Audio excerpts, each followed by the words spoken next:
The Ouija session that left a family possessed in Amarillo, Texas. True horror story. What happened inside a quiet Amarillo home in 2013 was never meant to be public. No murders, no headlines. Just a family that slowly stopped behaving like themselves after one decision they thought was harmless. This story was pieced together from police welfare checks, church records, and witness accounts. If you believe some doors should never be opened, this is why. Subscribe and listen carefully. In the spring of 2013, the McAllister family lived on the northern edge of Amarillo, Texas, in a modest single-story house built in the late 1980s. The neighborhood was quiet, bordered by empty fields and long stretches of road where the wind never seemed to stop moving.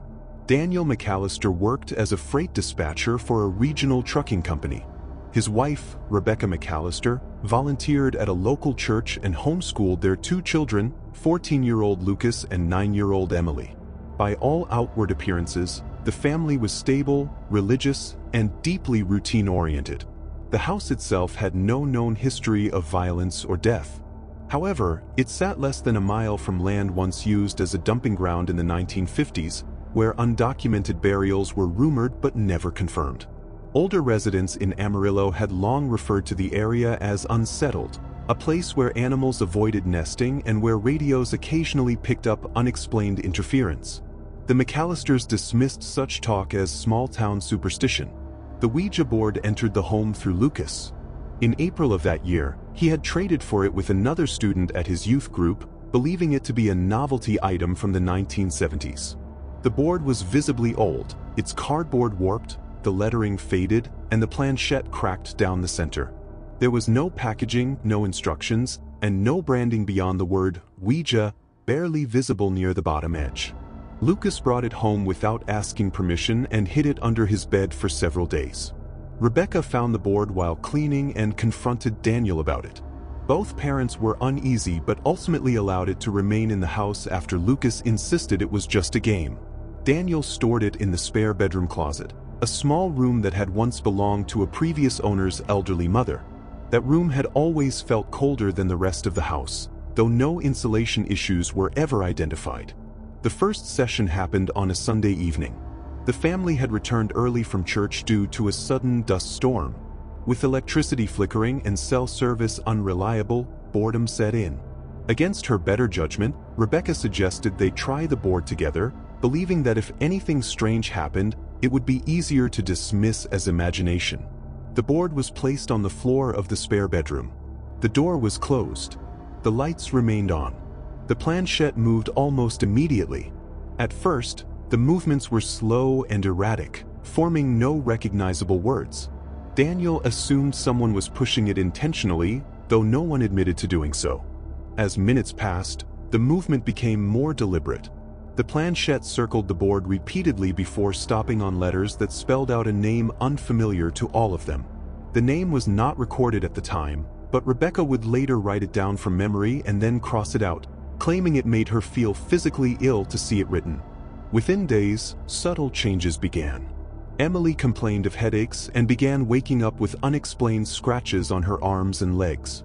Lucas became withdrawn, spending long periods alone in the spare bedroom despite having no reason to be there. Daniel noticed tools going missing from the garage and later reappearing arranged in precise, symmetrical patterns on the workbench. Rebecca experienced sudden episodes of nausea and panic that seemed to coincide with the sound of wind pressing against the house, even when weather reports showed clear skies. The board was used again, this time without Emily present. Over the next 2 weeks, the family conducted multiple sessions, always in the spare bedroom, always late at night. They did not record them. They did not tell anyone. What compelled them to continue was not curiosity but a shared sense of obligation, as if ignoring the board would cause something worse to happen.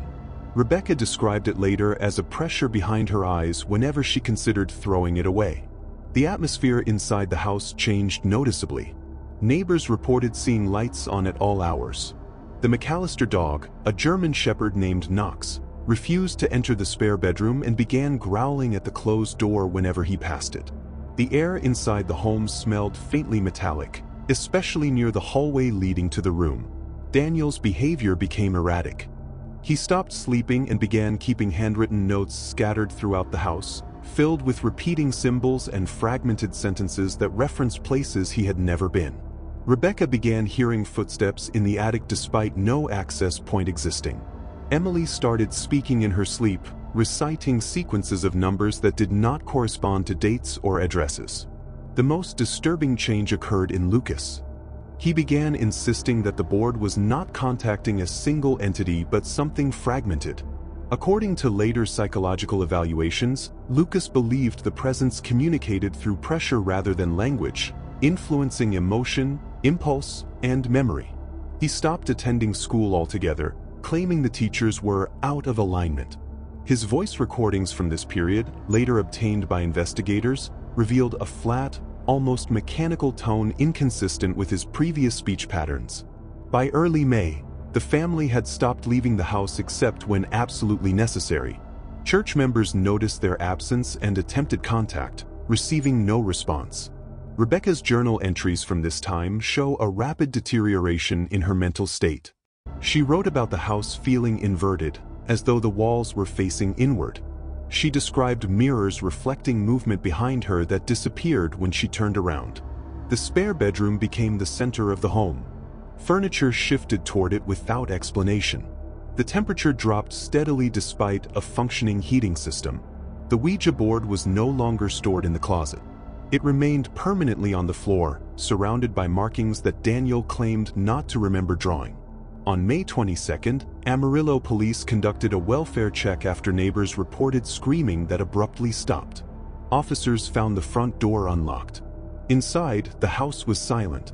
The family was present but unresponsive, seated in different rooms, all facing inward toward the hallway leading to the spare bedroom. The board was found there, split cleanly in half. This was only the beginning of what investigators would later describe as a progressive possession event involving every member of the McAllister family, each affected differently, and none fully recovering. What followed was far worse. The welfare check on May 22nd marked the last time the McAllister family would be seen together in a state resembling normalcy. Officers initially suspected carbon monoxide exposure or a shared psychological episode. That theory collapsed within hours. Medical examinations showed no toxins. There were no signs of forced entry, substance abuse, or environmental hazards. Yet every family member displayed symptoms that could not be explained through any conventional diagnosis. Daniel McAllister was the first to be hospitalized. He had lost nearly 20 pounds in less than a month and exhibited severe insomnia-induced psychosis. Doctors noted involuntary muscle contractions in his jaw and hands, often forming the same symmetrical patterns found earlier in his garage. Brain scans showed abnormal activity in regions associated with impulse control and fear response, but no physical damage. When sedated, his heart rate would spike violently whenever the spare bedroom was mentioned. Rebecca was admitted 2 days later. She had developed partial catatonia, punctuated by episodes of extreme agitation. Nurses reported that she would attempt to claw at reflective surfaces and whisper continuously under her breath, even while unconscious. Her blood work showed elevated stress hormones at levels typically associated with prolonged torture or captivity. There was no medical explanation for how such levels could be sustained inside a suburban home. Lucas was transferred to a juvenile psychiatric facility in Lubbock. Evaluators documented a complete dissociation from his prior identity. He no longer responded to his name and refused food unless it was arranged in precise geometric formations. He spent hours staring at corners of rooms, tracking movement that no one else could perceive. When restrained, his body temperature dropped several degrees below normal, forcing staff to use warming blankets despite no underlying condition. Emily remained in Amarillo under pediatric observation. Unlike the others, her symptoms were intermittent. She appeared lucid for long stretches, then suddenly entered states of intense fear, screaming about pressure in her chest and hands pulling at her limbs from inside her body. She repeatedly drew the same image during art therapy: a house folded inward, with a dark void where the hallway should be. The house itself was sealed off. After the welfare check, city officials condemned the property citing structural instability, despite engineers finding no damage. Utilities were shut off. The locks were changed. Even so, neighbors reported seeing lights flicker inside at night. Motion sensors installed by the city triggered repeatedly, yet inspections found no intruders. Animals avoided the property entirely. Birds refused to land on the roof. Stray dogs crossed the street rather than pass in front of it. Church records later revealed that Rebecca had sought private counseling from a senior pastor 2 weeks before the welfare check. She described a presence that responded not to prayer but to acknowledgement. According to handwritten notes, she believed the entity had attached itself not to the board but to the family structure itself, using emotional bonds as a medium. The pastor advised immediate spiritual intervention.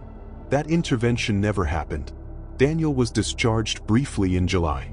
Within 48 hours, he returned voluntarily, claiming he could feel the presence reassembling when he was alone. Hospital security footage from that night showed him standing motionless in a hallway for over 3 hours, eyes open, body rigid, until staff intervened. He did not blink once. Lucas's condition deteriorated further.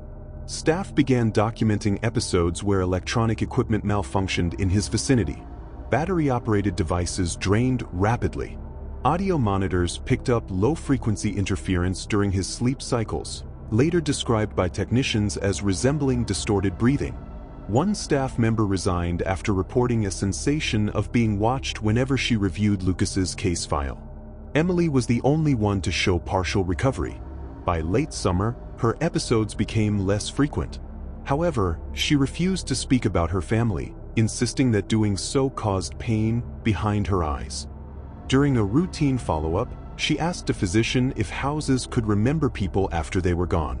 The question was noted but never pursued. In September, the McAllister home caught fire. The blaze was reported by a passing driver who noticed smoke rising despite the building having no active power or gas lines. Firefighters arrived to find the interior already consumed, yet the structure itself resisted collapse. When the fire was extinguished, investigators discovered something deeply unsettling. The spare bedroom was untouched. No smoke damage. No heat exposure. The floor beneath it had collapsed inward, revealing a hollow space beneath the foundation that was never listed on any construction plans. Inside that hollow space were markings identical to those found in Daniel's notebooks. The fire was ruled accidental. The house was demolished within a week. The debris was removed and buried at a landfill outside city limits. No public statement was issued. Rebecca McAllister never returned home. She was transferred to a long-term psychiatric facility in early October after attempting self-harm during a dissociative episode. Records indicate she frequently asked whether the others were still aligned. Her condition stabilized only after all references to Amarillo were removed from her environment. Daniel died in December of that year. Official cause was cardiac arrest. Nurses on duty reported that his final hours were marked by extreme agitation, followed by sudden calm. A security camera captured him sitting upright in bed, eyes fixed on the corner of the room, smiling faintly just before his heart stopped. Lucas disappeared in March 2014. The facility reported him missing after a scheduled therapy session. Surveillance footage showed him walking calmly through an unsecured service exit. No alarms were triggered. His shoes were found neatly placed by the fence line. Despite an extensive search, he was never located. His case remains open. Emily was adopted by a family in New Mexico the following year. Her medical records were sealed. School officials later noted that she demonstrated advanced spatial reasoning skills and an unusual sensitivity to environmental changes. She refused to participate in group activities involving mirrors or enclosed spaces. As for the Ouija board, no physical remnants were ever recovered. Yet the influence did not end. In 2016, residents near the landfill reported unexplained electrical failures and recurring nightmares involving hallways that narrowed endlessly. In 2019, a construction crew unearthed warped debris matching the McAllister home's foundation, despite excavation occurring miles away. Workers described intense dread and disorientation. The site was abandoned. The McAllister case was quietly archived. No charges. No formal conclusions, just a collection of reports, medical files, and testimonies that all point to the same truth. Something answered them in that spare bedroom, and it never fully let go. What happened in that Amarillo house didn't end with a fire or a disappearance. It simply spread. If you want more real cases like this, subscribe now, because some stories are still unfolding.